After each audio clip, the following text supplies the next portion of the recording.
In this episode, we're talking about what it means to chart your own path. Listen as my guest, Ashira Jones, shares what this has looked like on her journey and how you can chart your own path into greater purpose and vision. Hello, and welcome to the Beautiful Reflections podcast. I'm your host, Katherine Johnson, a certified professional coach, mentor, writer, and speaker. I help professional women gain the clarity, confidence, and courage to pursue their bigger purpose and vision so that they can have fulfillment and thrive in their careers. I believe there is beauty in our voices, beauty in our stories, and beauty in our journeys. There is power in community, connection, and deep, meaningful conversation, which is why me and my guests are here to share our stories, experiences, lessons, and learning to inspire you as you walk the path and step into your next level. We go deep, sharing beautiful reflections of what this personal growth journey looks like in real, living color. This journey of pursuing our purpose and vision as we continue to evolve. It is my mission to empower you to believe in your power, to embrace your own uniqueness, and to be the best version of you. I want to see you thrive purposefully.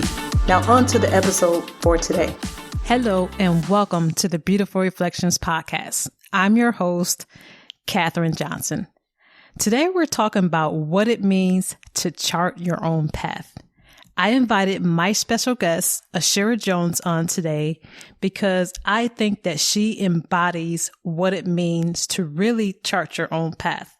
When I met Ashira, she was in a transition.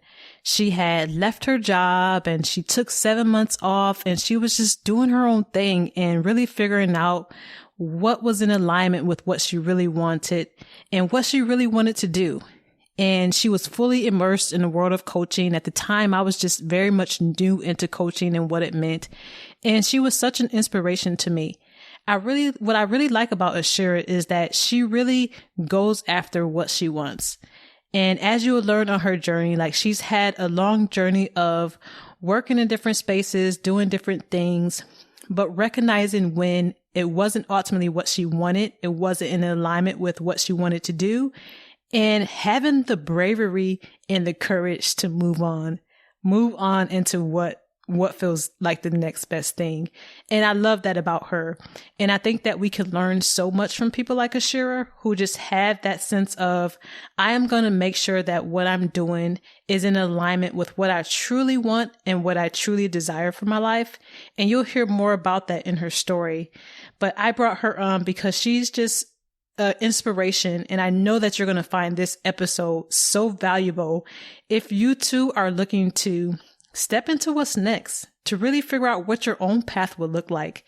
Not a path that feels like the logical thing to do or seems like the right thing to do, but really digging deeper and doing the thing that you really want to do.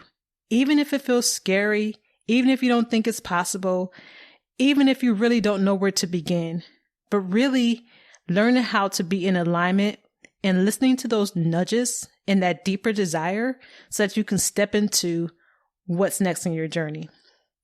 Ashira is an intuitive leadership and life coach with PCC credential. She has an MBA and 15 years of experience coaching wildly ambitious professionals, especially introverted women. Ashira provides coaching to ambitious professionals from diverse backgrounds who want to simplify their lives, amplify their power, and focus their energy for maximum impact. She has supported a wide range of clients, including executives, emerging leaders, high potentials, and college students. Having navigated several career shifts and entrepreneurial ventures, Ashira is especially passionate about helping clients nurture, cultivate, and grow their ideal lives. So take a listen to this powerful conversation, and I'm going to warn you in advance. Get your notebook out, get your pen, and take some notes because Ashira drops some gems and some golden nuggets in here that you don't want to miss. So take a listen. Hello, Ashira. Welcome to the Beautiful Reflections podcast. Hey, Katherine. Thank you so much for having me. Absolutely. Thank you for being here.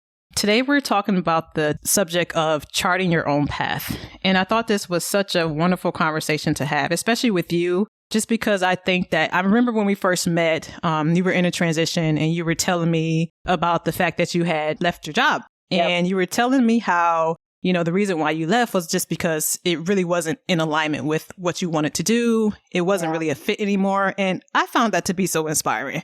Simply because I think that so many women or people in general like dream of leaving a job or leaving something that they're doing that doesn't really feel right anymore and stepping into something new and different. So I was really super inspired. And then over the course of getting to know you over the last few years, I've just seen your growth and evolution. I've seen how much coaching you do and all the work that you're doing. And I think you would just be a great person to talk about like what this really means to chart your own path, what it has looked like on your journey, what it has yielded in your life, and how other women who may be in a similar situation or may want to step into their next level, maybe they're looking to step into entrepreneurship, or maybe they're just looking to really step into this greater purpose and vision that they have for themselves, how they can actually take the next step and really start that journey. Yeah. Well, I mean, you lay it out so beautifully. You laid out my journey so beautifully. Thank you for saying that. Thank you for noticing it has been a journey. And as I reflect on it, I think, I'm a good person to speak to this because it's been a lot, which we'll get into the details in a bit, I'm sure. Mm-hmm. Absolutely. So let's jump right in. So for those who may be wondering, like, okay, what does this mean to chart your own path? What does it mean to you? What charting my own path means is really getting familiar with, the whisper, the voice within that really knows what's best for you. The voice within me that knows what's best for me, what's most fulfilling for me, and being willing to follow it wholeheartedly and trust, even in the midst of external voices that say that that's weird or unconventional or wrong or whatever it is. To me, that's really charting your own path, knowing yourself well enough and trusting yourself well enough to do your thing, because I think there are just so many external factors that tend to chart our path for us if we let them. Mm-hmm. Yes. I love that, just how you talked about that and how you define what charting your path has meant to you. It sounds like for you, it's really, stepping into alignment with what you want it to do, what works for you, and what you really desire.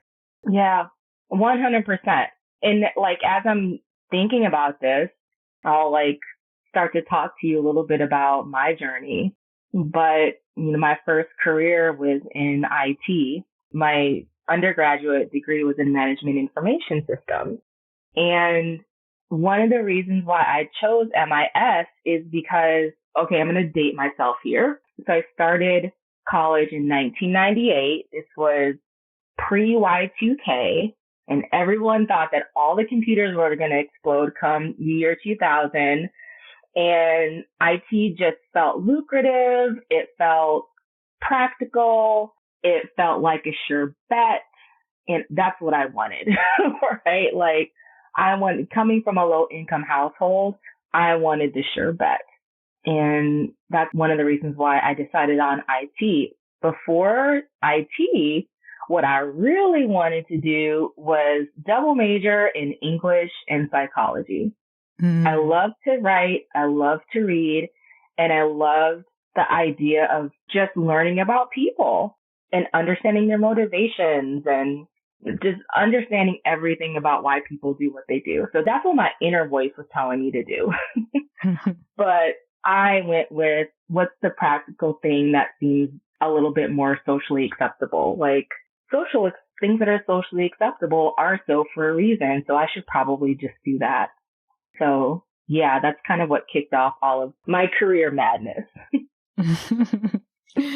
I can definitely relate as someone that still works in information technology, very similar to MIS. I can definitely relate with, going down the path. And like you, I chose IT. Well, one, I always wanted to work with computers, said I wanted to be a computer specialist. Mm-hmm. But then the other part of me, like you said, was I wanted to be a journalist and I wanted to write. But I can remember very vividly telling someone when I was in high school that I wanted to pursue journalism. And I remember them saying, well, that doesn't pay a lot.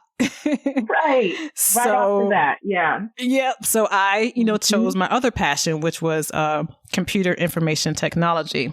And I'm still working in that field today. But I love how you said, what you really wanted. And I think so many women and, people, corporate women, career professionals really have challenges around this. Like, how do you make the decision to pursue what you really want when you have these external factors and you've been trained or conditioned to believe that this path is the path, this is the way? Like, how do you navigate that? Like moving into, okay, this what I really want to do. How do you navigate that? Yeah, I think there's probably a lot of different ways to navigate this, but from my perspective, I don't think you really know how bad you want the thing you want until you experience the thing that you really don't want. And that is so true for me because I watched my parents struggle. My dad was an artist, so he was a creative. He was an entrepreneur. My mom was for a while an educator. And what I knew when I was young is like, I don't want to struggle. I want to know where my paycheck is coming from. I want to know that I always have health insurance. This is where I'm going. This is what I want to do. So that's the path I took. I got the IT job and I did quickly pivot out of that into nonprofit and education and corporate and all these other things. But I never aspired to be an entrepreneur, the entrepreneur that I am today. And the reason I got to this place is because, and now I can articulate this. I couldn't have 5 or 10 years ago, but now I can articulate that I've been stuck in this reactive pattern of getting a job and being really excited about the job and then being super dissatisfied and finding another job and being really excited about that job and then being super dissatisfied and over and over and over again. Right? So like I was in this pattern of like this wild goose chase for an employer and for a job that felt like home, like that somewhere where I felt I could be my full self and I could use all of my best strengths and bring myself to the table. And I just didn't find it. So now as a 41-year-old, I'm like, enough, right? And I just came out of this certification for something called the Leadership Circle Profile, where it talks about the reactive tendencies versus the creative tendencies. So our reactive tendencies are all of the strengths that can get us so far. And then the creative competencies or tendencies are the ones that really get us to the next level and create sustainable, creative, long-term fulfillment, essentially. And so going through that certification, I realized like, wow, I've been really stuck in this reactive cycle with regard to my career. And now I'm like realizing that I can choose to get out of that reactive cycle and I can choose to really chart my own path. Like you said, create and design this thing that I really, really want, that I've craved all of these years. But Catherine, I don't know that I would have gotten to this point had it not been for all of those experiences. So if I would have found a job right out of college that felt amazing and paid great and had great benefits and, you know, a place where I had an amazing leader and friends at work, maybe I would have stayed there. Maybe I would still be there today. And that would be okay too. Mm-hmm. But that wasn't my path. I really just had to be hard-headed. Like I had to be real hard-headed and keep like denying before I knew in my spirit that if I kept denying this calling, I would like die a slow death. That's really how I felt. Wow. Yeah, that's so powerful there. What you said, so many parts of that I feel like we could dig into, but what stands out to me the most is that you had this continuous feeling of dissatisfaction, regardless of the job that you took. Even if it started out with this huge excitement about it, like it still ended up being like dissatisfaction, and you were still looking for that thing. You were still looking for that thing that, you know, made you feel, you know, all of the things that you wanted to receive from it, that you were receiving those things.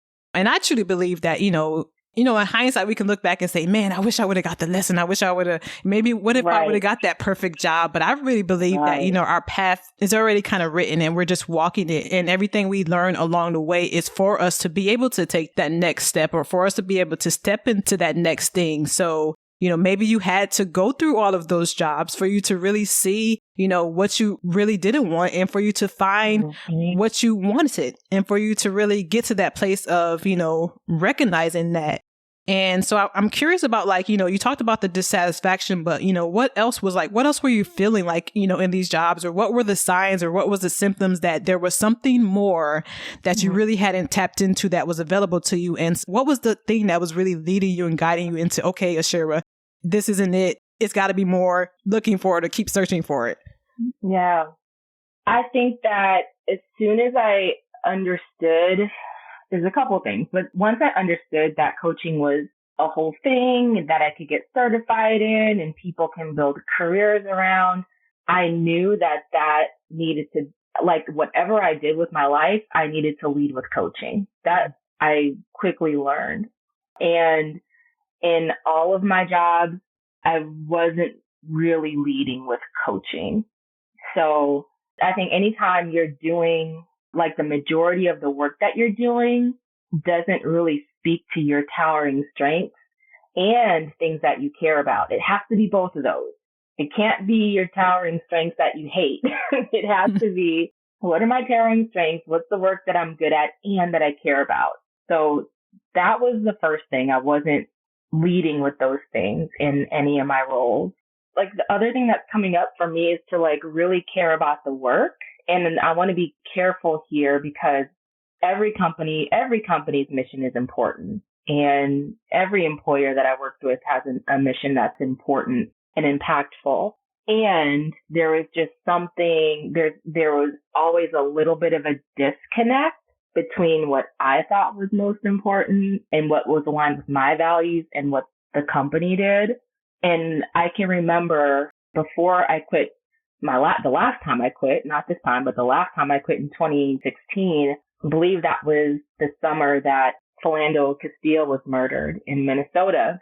And I felt such turmoil in my spirit about what is happening in the world and how I am spending my time on a daily basis.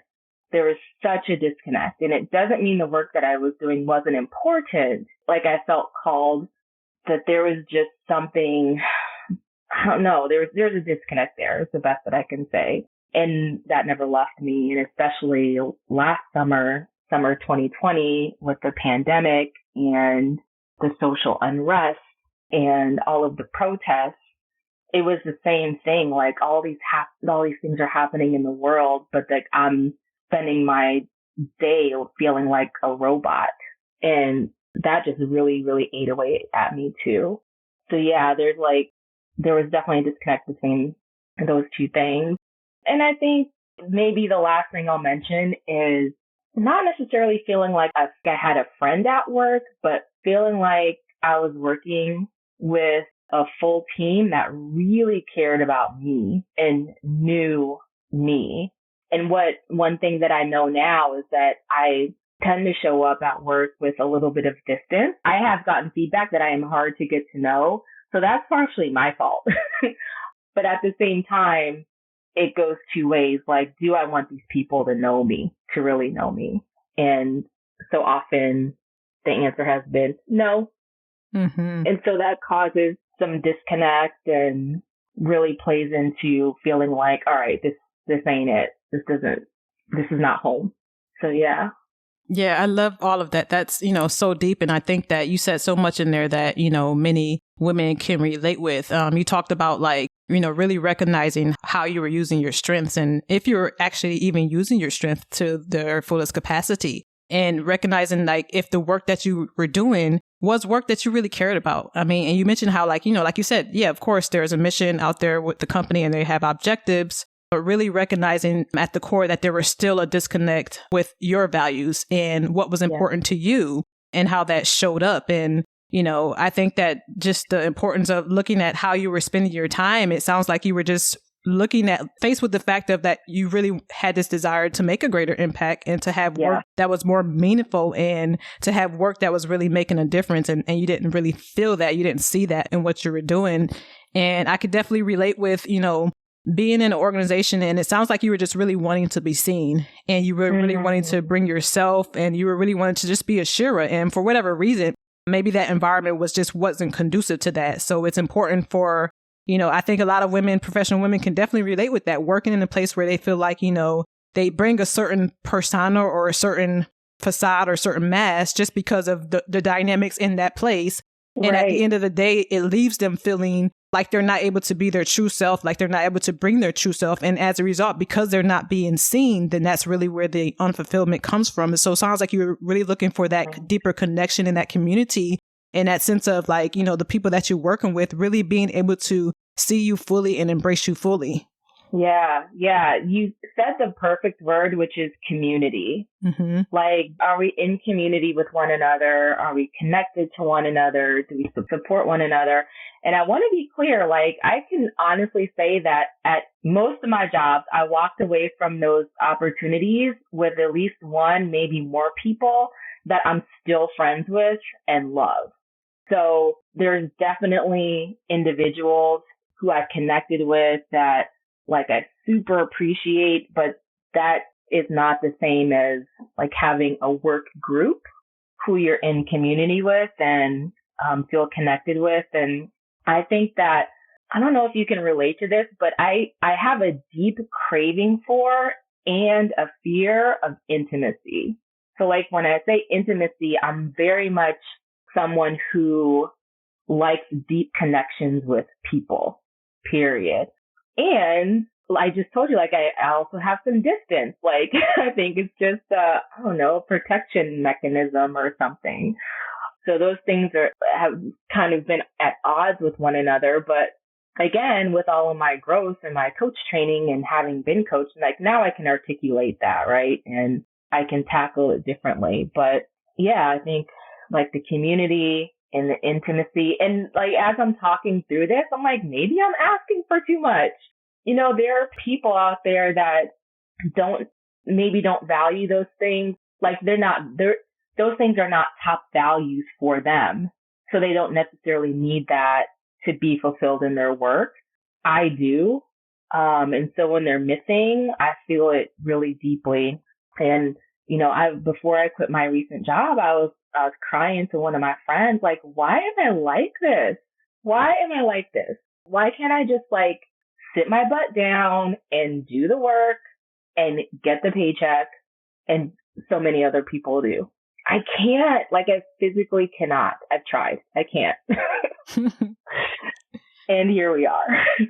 Absolutely. But I think it just makes so much sense, so much perfect sense, Ashira. And I think you hit the nail on the head. Like, it really comes down to values. And like you mentioned, some people may not value the same things. And so since their values are differently, maybe it's easier for them to be complacent or to be someplace knowing that they don't love it, knowing that they don't like it, knowing that a lot of things is missing. Maybe that is not a high value for them. Like maybe the connection and the intimacy and the community is not a high value for them. I can definitely relate with the connection piece because that is a very high value of mine. Like I look for connection. I'm motivated by connection. I'm inspired by connection. I need deep, meaningful connections in my life. So I find myself when that was missing in my life, it was like a hole. It's like I knew something was missing. And I was like, I had to figure out how do I cultivate a sense of connections with others as an introvert, as someone that's mostly to myself. And how do I find these communities of women? It has to be other women out there like me.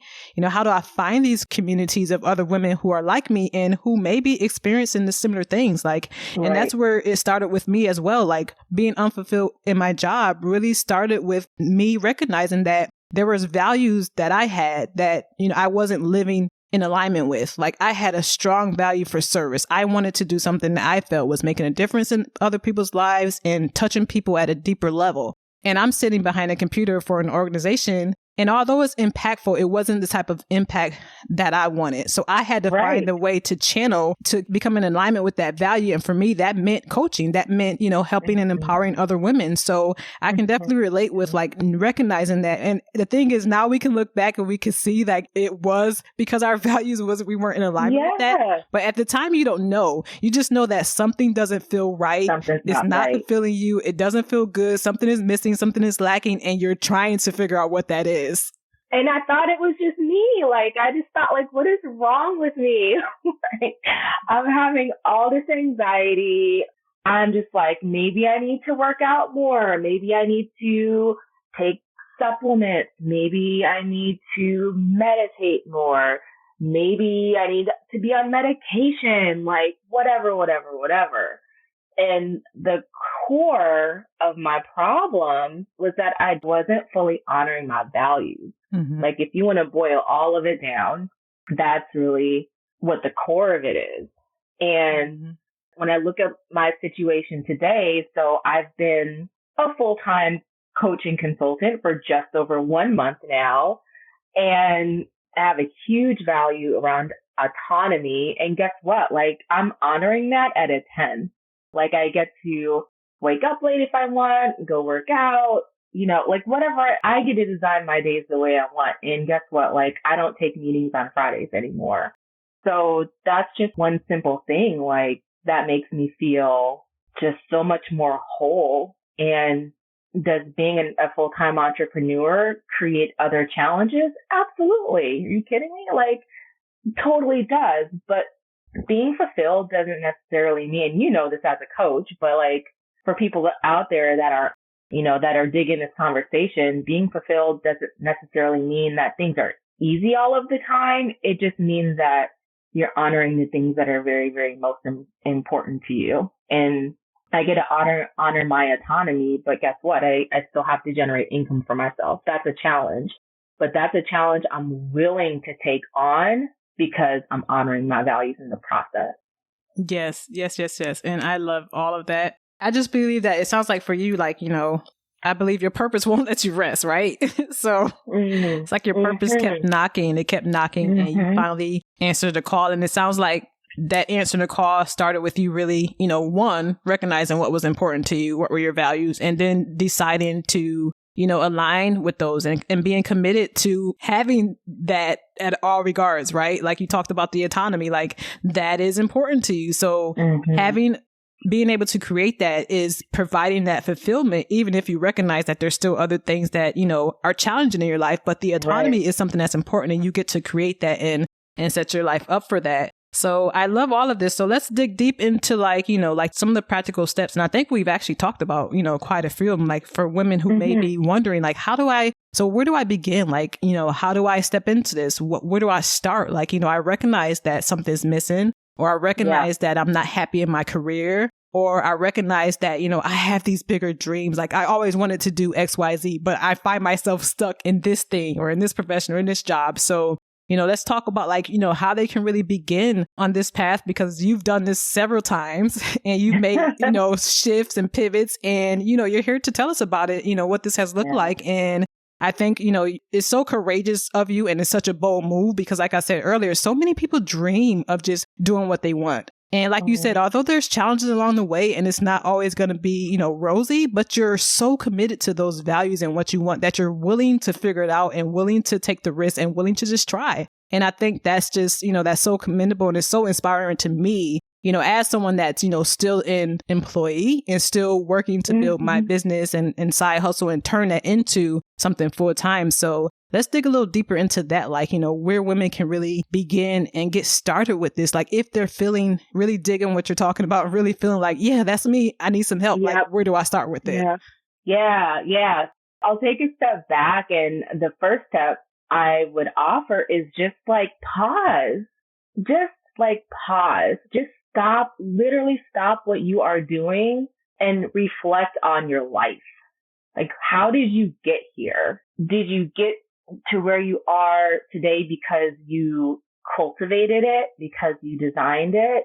Or did you get to where you are today because, like, by default, by societal default, or because someone pointed you in that direction and you're like, okay, because a lot of people do that, including myself. So I offer that to say pause and take stock of where are you at today and how do you really feel about it? Not how are you supposed to feel, but how do you really feel about it? What is happening in your life that you want more of? What is happening in your life that you want less of? Can you clearly articulate your values? Can you clearly articulate what are the things that you most need present in your day-to-day life to feel fulfilled? And if you can't necessarily articulate those things, then that's where I would start, is really just pause, take stock. How do you really feel about it without judgment, and make sure that you can articulate your values, because that's really going to serve as foundation for creating what you really want more of. And if you want help working on your values, that's perfect thing to work on with a coach. And that's even something you can do pretty quickly, like just in a session or two, to get clear on what your values are. Thinking about my own path, the other practical thing is just to not let lifestyle creep take over as you switch jobs. So lifestyle creep, that is basically the idea that the more money you make, the more you spend. So I got a raise, let me upgrade my car, or let me upgrade my apartment or my home or whatever. And these are just examples. It really just depends on what's important to you. But personally, you know, I'm single. I don't have children. That allows me to, well, it creates some other financial challenges, but it has allowed me to be able to save my money. So that has always been like top of mind for me. I'm driving the same car I bought after undergraduate in 2003. I'm still driving that car. You know how many times I wanted to get a new one? A lot. A whole lot of times. But I don't know, like in the back of my mind, I just knew, okay, if you get this car, if you get a new car, that means that you have a car payment. That means that whatever job you're in, you have to keep it for at least as long as it takes to pay off a car. And I was not willing to commit. I was just not willing to make that commitment. So, you know, no car payment means I can redirect that money and invest it in other things. So that has created a, don't get me wrong, I'm far, far, far from independently wealthy. However, it has allowed me a little bit more freedom and autonomy to say, like, I'm going to take a lower paying job, or I'm going to not work for 7 months. I did that before too. So just being really thoughtful about how you invest your money is a super practical thing to think about. And if you haven't quite invested it the way that you want to, you can change that starting today. That's always, I think it's fixable. I don't know, Catherine, is there anything else that you've heard in my story that you think I should really point out here? Well, I think those are like gems indeed. And, you know, we talk about reflection a lot on the podcast. It's one of my favorite, my go-tos. And I love that you said that the pause is the best place to start. I always say, you know, be still, get quiet, and just listen, because it's in that self-reflection where we can get the answers. And like you said, it's very practical. You can, all the questions that you gave on, you know, how does this really feel? Is this what you really want? Like, that's where it all starts. And once you can do that self-reflection and get that clarity around those questions, then that's when you can, start to put the pieces together and start to make the correlations to say, like, okay, is this the life I want? Or is this the default life? Is this the life that someone else put me on a path towards? Or just really my own? Is this my own path? And I love that you've been very intentional, you know, recognizing, because again, that autonomy was so important to you, you know. You've allowed that to really dictate the type of lifestyle that you choose to lead. And you're very thoughtful about, you know, how you spend your money, because you're always thinking about, like, okay, well, you know, I don't want to be stuck in something that doesn't feel good. So let me make some moves now to really put some things in place so I don't get that. So I think those are very powerful, practical places for people to start. And of course, the value piece that you mentioned, you know, really getting clear about the values. And if you can't articulate it, like, that's the whole great thing about working with a coach. And also for the reflection part, like, if it's something that you can't do on your own, that you feel like you don't even know where to start or where to begin, you don't even know all of the questions to really ask to really get you to move to that next place, then that's where a coach really comes in handy, because they can really help you dig deep and help you see the blind spots and help you get to a different perspective that you may not be able to see But just listening to what you're talking about, like, I asked someone where I'm like, she's definitely talking to me about this lifestyle creep thing. Thinking about like when you think about, okay, Ashira, when you thought about like taking that courageous, bold step and leaving your job, like I'm sure there were some voices inside of your head. There were some things that you were thinking. There were some things that was going on, but obviously you worked through those things and you moved past those things. So tell us about what was going on in your head. What's that called? How you were able to work through it and identify it in a way that can support other women who may be thinking like, yeah, that sounds nice, but girl, I got bills to pay. Or yeah, that sounds nice, but I don't think that's an option for me. Or yeah, that sounds good, but yeah, you don't know all the responsibilities and commitments that I have. So let's talk about that a little bit. Yeah, I mean, responsibilities, those are real. That's real. And in my life, I've tried to limit those. Like, that's the way I have it set up. I think if someone decides, like, this sounds amazing and I'm not in a position to do that today, okay, great. Now you have a starting point. So you can decide that I can't quit my job today, but you know what? I think I can do it in 6 months. Or you know what? I think I can do it in a year. I really just think that it depends on how bad you want it and what sacrifices you're willing to make to get there. I've made my sacrifices. I don't own a home. I would love to own a home one day. I have an old ass car. I want a brand new Jeep. That's the next thing I'm going to buy. I don't get my hair done. Like, that's not how I want to spend my money. And I realize like that's really important to some people. And if that's important to you, keep doing it, but figure out like what is expendable. Something in your life is expendable. I guarantee it. And if you decide that you want to honor your autonomy and that you have a ceiling in your workplace, a ceiling for how far you can get promoted or how much of your skills you can use or whatever, if you know there's a ceiling there and you want to get out from under that ceiling, then you will have some tough decisions to make. Like, what are you willing to sacrifice? And by making that sacrifice, how does that honor your values? That's what it's all going to go back to. So I could tell you that my most recent job that I left, within 3 months, I knew it wasn't the right spot for me. I could have quit, but I was like, no, I'm not in a position to do that because I had my student loan. So I decided, no, you know what? And at that point, I didn't even think I was going to quit now, but I knew that I wanted to pay my student loan off last year. So I did that.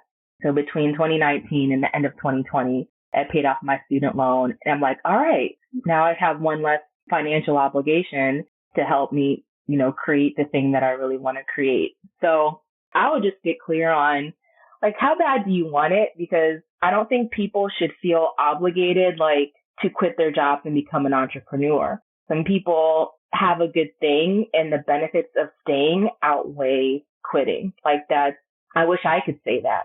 I wish I was in that situation, but I'm not. In terms of like what was going through my mind and how did I get over it? I mean, I really had concerns around, again, like I still want to be able to buy a house. I still want to get a new car. I still want to be able to save for my 401k. I still want to be able to take a vacation every once in a while. And some of that stuff just has to get on the back burner. But I have to believe in my spirit that what I'm about to create is 10 times better than anything I would have had if I stayed at my old job. I believe that. I have to believe that. I have to have that spirit of abundance instead of scarcity.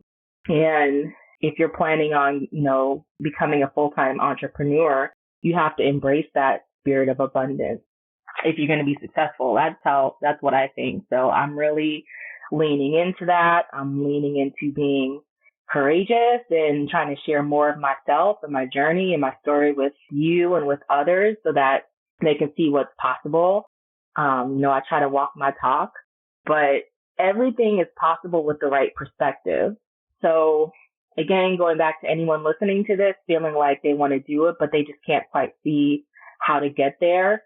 Again, like work with a coach, because as a coach, I see my job is to work with my clients to help them get into a perspective that anything they want to create is possible, period.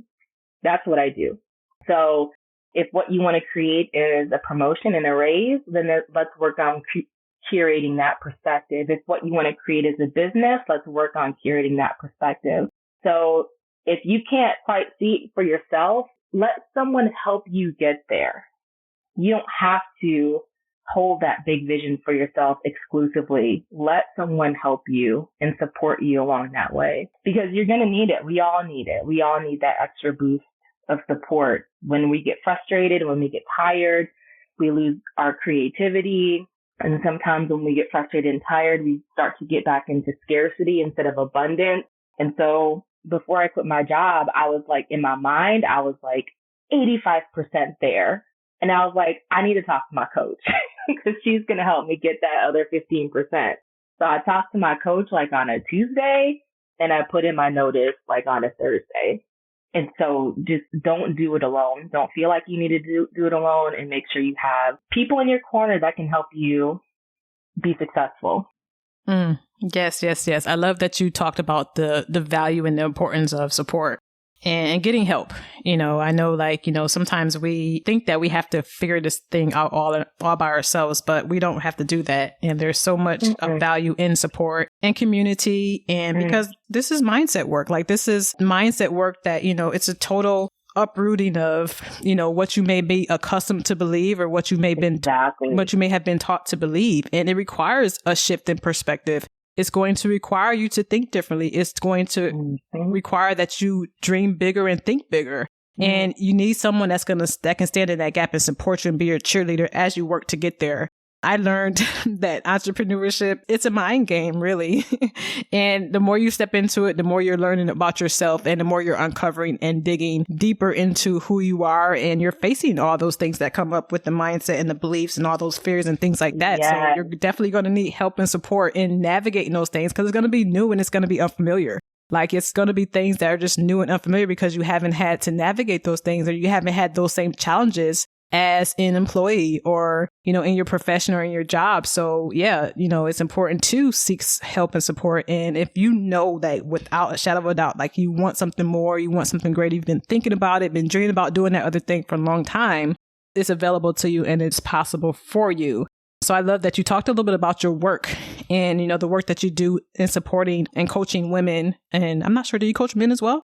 I do coach men, but women, I think that most of the clients that I attract naturally are women, but I definitely have male clients as well. Okay. Yeah. I love that. I think that's, like you said, it's just really about the clients that you attract and the people who really resonate with the work that you do and how you support them. So tell us a little bit about your work, what you're doing, and tell us about your core message that you want women to really embrace or to believe or to really tap into and to really believe about themselves. Yeah. So I am the founder of Perfect 10 Coaching, and Perfect 10 Coaching actually started back in 2007 or so, but it started as a resume writing business. So this is when I first got that whisper, that tap, tap, tap of maybe you need to be doing something else. So I started writing resumes and then at some point decided that I'm going to teach myself how to be a coach so I can add coaching to my services. And that's when I went on Amazon.com, found this great book called Proactive Coaching that was very highly rated. So I bought that book thinking I was going to teach myself how to be a coach. When I read the book, I was loving everything in it. And that's when I learned about the Coactive Training Institute. And that's when I knew I need to get this certification. I don't know how I'm going to do it, but it was just one of those moments that I just felt called. This is my thing. These are my people. This is what I'm meant to be doing. So once I started my formal certification process, I think it was 2011, that's when I stopped writing resumes and I started doing coaching on the side in addition to my full-time work. So over the years, I've coached all sorts of people from executives, managers, individual contributors, all the way to graduate students. And what I'm doing today is primarily working with wildly ambitious women who want to simplify their lives, amplify their power, and really focus their energy for maximum impact. So these are women who feel maybe like they are stretched a little bit too thin. that they're working a little bit too hard and not getting the results that they really want or not feeling fulfilled in their lives. One of my main messages to my clients and really to all women is to not wait. Like, don't wait, because you're worthy. Whatever you want to tackle, whatever you want to achieve, you're worthy of it today. And I think so often we talk ourselves out of things, and I'll just use myself as an example, like, oh, I really want to date more, but I want to lose 10 pounds first. Or I really want to sign up for a half marathon, but I need to get in shape a little bit more first. I want to start that business, but I need to get one more certification first. And what I want people to know is, like, you're worthy right now today with what you have. You have everything that you need to at least get started on whatever path you're going down today. And you're worthy of it. I'm worthy of having a successful, abundant business. I'm worthy of being in an amazing, loving relationship. I'm worthy of signing up for a marathon today. And it doesn't mean that it's not going to be work, but, like, don't wait. Don't wait. Get on that path today and get the support you need to be successful long term. Yes. That is so deep. That is so deep. And I feel like we can have a whole nother conversation around that. Yes, ma'am. But I love that, not waiting till you feel worthy, and not saying, oh, maybe later or later when, or when I do this or when I get that, but making the choice to take an action today that can start you on that path as your first step. And I mean, I know it's cliche that, tomorrow isn't promised, but I think there's so much value when we can recognize that it's the little steps that we take every single day that ultimately get us to our final destination.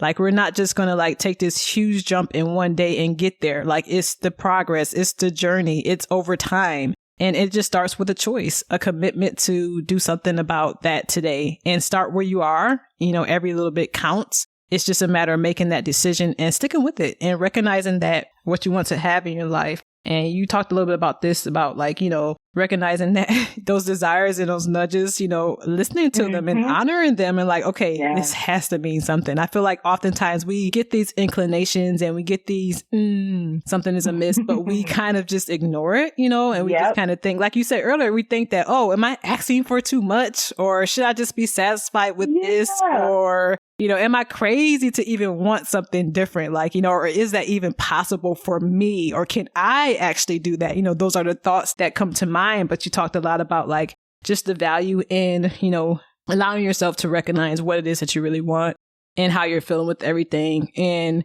working with a coach, getting support, and so that you can shift your perspective to the mindset that's going to really allow you to have those things that you really desire for yourself. Yeah, those nudges. So I need to say two things about what you just said. The nudges are really easy to ignore because they're inconvenient.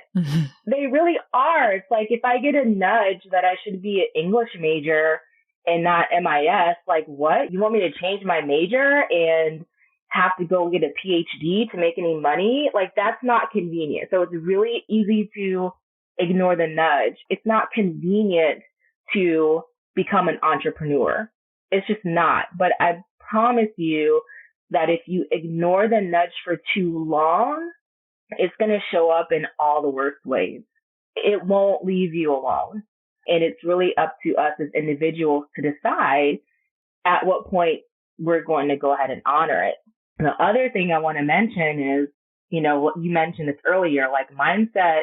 This is all about mindset. It's all about, how do I think about myself, and how do I think about what I'm worthy of, and how do I think about what I'm actually able to accomplish in this world? It's all a mindset, but sometimes the best way to shift your mindset is to do the thing. So if I don't think I can run a marathon, what best thing for me is to get my butt outside and run 1 mile. Just start, do something, because sometimes you can think that something is true in your brain, but it's not true unless it's true in your body. So I can believe in my brain that I can run 13 miles, but it's a completely different thing for you to actually get up and move and not wait. That's what makes it true in the world. Yes, yes, yes. So, so good. So important. I love that. Everything you just said, just that's it. That's the podcast. That's it right there. No, that was so good. I really couldn't even add anything to that. That's just it. It's just about just doing the thing. It's like, when you were talking about that, the first thing that came to mind was like, waiting to do something until you feel like you have more confidence. And it's like, okay, you'll never have the confidence to do it. But when you actually do it and get out there, that is going to give you the confidence. So I love that, how you put that all together. Yeah. Like I still wake up some mornings and I'm like, oh shit, I have to build a business. Like I still have my oh shit moments, but guess what? Like there's an antidote to that. And the antidote is do a podcast with Catherine, right? The antidote is like post something on LinkedIn. The antidote is send an email to your supporters. Like there's always something to do or some way of being that we can lean into. So you can do something or you can be something, which is you can be courageous or you can be more authentic or you can be candid or whatever it is. Like there's a way that you can do or be to counter all of the chatter that comes up when you're trying to do this new thing. But I'm telling you, like, I believe it in my heart and my soul for myself. I believe it for you and I believe it for everyone that's listening, that if you find yourself in the right mindset and find yourself compelled and motivated by the right thing, then everything is possible. Absolutely. Absolutely. So 2 more questions for you, and then I will let you go. So of course I have to ask you, like, what has been your beautiful reflection? Like when you look back over your journey, your experiences and everything, like the culmination of everything, what do you think life was trying to get you to see? Or what do you think was the lesson? Looking back, what can you say has definitely been the beautiful reflection for you? God, I think the reflection for me is, I'm spending all this time getting back to my kid self, right? At 41 years old, I'm like out riding my bike and I'm out playing in the dirt, taking hikes and you know what I'm saying? Like being playful and having more fun and reading, becoming a bookworm again. My reflection is like, I wish I wouldn't have lost touch with her in the first place. Yeah. Yeah. She's always been there, but now it sounds like you're giving her an opportunity to be with you. I'm giving her voice back. Mm-hmm. She's definitely always there. And I told her to shut up and be quiet because I'm doing adult stuff here. But guess what? Like there's room for all of it. There actually is room for the adult stuff and there's room for her too. So that's a really beautiful thing, speaking of reflections, to look in the mirror and like just see it all coming together in all the best ways. Yes, I love that so much. Fun and play and just reconnecting with that inner child and just embracing that part of where you are now and allowing that to bring you so much joy and so much fulfillment with where you are today. All right. So how can our listeners get in touch with you? How can they connect with you? So yes, I would love to hear from anyone with whom this message has connected, resonated, or anyone that can relate. And 2 of the best ways to get me are on Instagram. You can find me there at Ashira.D as in Danico.Jones. You can also find me on LinkedIn, also at Ashira.D.Jones. There is another Ashira Jones on Instagram, so find me with the D initial. And also I'd love for them to check out my website. That is www.ashirajones.com. Lots more about me there. Okay, wonderful. I will be sure to include all of the links in the show notes so people can definitely get in touch with you. And I want to thank you for being here today. This was such a great conversation, so much value, so much gems. And I feel like we could just go on and just dig up so much good stuff. But I love what you brought today. I love the energy. I love the vulnerability. I love the transparency. And just thank you for sharing so much of yourself and the work that you're doing and how you're committed to having what you want, charting your own path, empowering women and making a difference in the lives of others. So thank you. Oh my gosh, this was my pleasure. And if we dug up all the gems, you, my dear, are the gold miner. Like, you have such a beautiful way of pulling out all the best stuff. So thank you for that. It was totally my pleasure. Thank you. Wow, that was such a powerful conversation with Ashira. She dropped so many gems, so many golden nuggets. So I hope that you were taking notes. But if you weren't, I need you to go back and listen to that episode again and again and again, because she gave so much value, sharing of herself, her story, her journey, her lessons, her learnings, and her beautiful reflections. Now, I won't try to summarize everything that she said because it was just so much. And I feel like we could have so many conversations from all of the things that she dropped in that episode. But I did want to highlight some of the things that stood out to me, some of the things that I feel will support you as you're really looking to step into what's next for your career and for your life. I really like how she talked about moving from that reactive to that creative space and recognizing the power of choice. I love that she talked about not waiting until you feel worthy, that you really get to create your reality through action now. And that was so good, because you know how we do. We find ourselves waiting until when. But she really stressed the importance of action now and not feeling like you need to continue to wait. I love that she talked about listening to the nudges and the inclinations and the deeper desires and letting that guide you unto having what you truly desire for yourself and stepping into that bigger purpose and vision. I love the conversation around values and how connecting with your values and aligning with your values is such an important part of figuring out what you want for your life and making sure that you have that fulfillment that you're seeking by making sure that you're living in full alignment with your values. Let's see, what else was it? I love that she talked about how she had that sense of dissatisfaction and she was curious about that. And even though she had lots of different experiences that, took her on a different journey, on a different path, she still let that curiosity of what does this mean? What is this trying to teach me? What is this trying to show me? She still was looking for that and listening to what that answer could be. I loved how she talked about reflection and taking that pause just to kind of just see and figure out what it is and what's going on. And she gave a bunch of questions to ask yourself. How are you feeling? What do you want? I love that she talked about lifestyle creep. I'm guilty, but just being thoughtful when it comes to what do you want next and how your lifestyle is or isn't aligning with that. That was so golden. And lastly, I love that she talked about the fact that we can all lean on help and getting support, whether that's in the form of community or in the form of a coach. We don't have to feel like we're on this journey alone or that we have to go it alone. Now, that was just a very high level overview of some of the things that Ashira dropped, but I need you to go back and listen to the episode again. And I need you to share it with your friends. Share it with your colleagues, share it with your peers because it was that good. And I'm listing all of her links in the show notes. So be sure you reach out to her and connect with her, especially if you recognize that this conversation resonates with you and you would like to go deeper. You're looking for more. You're looking to really figure out what your own path could look like and what that could be on your journey. Be sure to reach out to her and connect with her.